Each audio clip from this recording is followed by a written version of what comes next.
नमस्कार सांग माने जय जगन्नाथ। बेंगलोर आज थी आम फास्ट संडे आ संडे माने खुड़ी हाथ तैयारी बिरियानी तो निहाती हम। खुड़ी आमर बिरियानी स्पेशलिस्ट, खाली बिरियानी नुहे सी तो बहुत भल रोसे करती।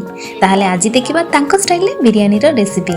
एठी प्रथमे खुड़ी चिकेन ने दही, अदा रसुण पेस्ट, बिरियानी मसला, पुदीना धनिया पत्र, टमाटर पेस्ट, हल्दी, लंका गुंड, धनिया गुंड, जीरा गुंड, लुण एसबू को दे पूरा अध घंटा जाए मैरिनेट करके रखिदे। तापर एठी biryani pot first refined oil देकी बड़ अळीच दीटा, छोट अळीच दीटा, तेजपत्र दीटा, 1 इंच दालचीनी, 4टा ब्लैक पेपर, स्टार फ्लावर गोटे, जावित्री गोटे देकी भाजीले।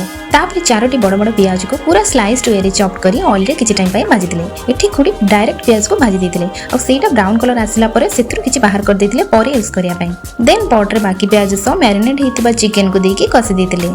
एपटे बिरियानी चावल को 1 घंटा जाय भिजेई की रखि देथिले। तापर आ गोटे पॉट रे पानी देकी गैस रे बसई देथिले। पानी फुटिला परे ऑयल, लुण, तेजपत्र सब गोटा मसला को गोटे स्टेनर रे पुरेई की पकई देथिले, जेमिति कि गोटा मसला सब खेले हबनी आ पार्टी रे लागिले खराब लागिबनी। बस जेमिति बासना रहबा कथा बासना ही आसीबो।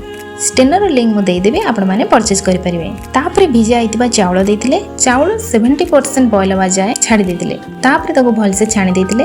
एपटे एग भी बॉयल करा जाउतला। आज मो गोटे खुड़ी कोटू टिप जानली कि जदि एग बॉयल बेले पियाज रो चोपा पके कि सिथिरे बॉयल करिवे तो एग बिल्कुल भी फाटिबनी। ए टिपटा तो मु जानि नथिली, सेति पई भाबिले आपण मानु बिटे शेयर कर देबी। तापरे एठी खुड़ी गोटे कप खीर रे किछि केसर मिसई किछि टाइम पई रखि देथिले ताकि ता कलर पळे आसीबो। तापरे एठी चिकन भल की कसी हेतिला। एबे गैस ऊपर लुहार तावा रखि देथिले दम पई। चिकन गसरु किछि फास्ट बाहर कर देथिले बिरियानी को लेयर वाइज पकेबो बोली। सेथिरे आधा राइस फास्ट लेयर रे देले ताको भल से खेले कि तापरे भजा ओनियन स्प्रेड कले आ घी भी स्प्रेड कले। तापरे पुणी थरे चिकन को स्प्रेड कले एंड सेम प्रोसेस रे राइस, ओनियन, घी भी स्प्रेड कले। तापरे देथिले बॉइल्ड एग, सेथिरे पुदीना धनिया पत्र मध्ये स्प्रेड करथिले। लास्ट प्रोसेस रे केसर मिल्क ऐड करथिले एंड फाइनली घोड़नी देके गोटे हेवी स्लैब या आपण माने अलगा किछि भी हेवी जिंस रखि परिबे। देन एबे दम पई पूरा 5 मिनिट हाई फ्लेम रे आ 15 मिनिट लो फ्लेम रे छाडी देले।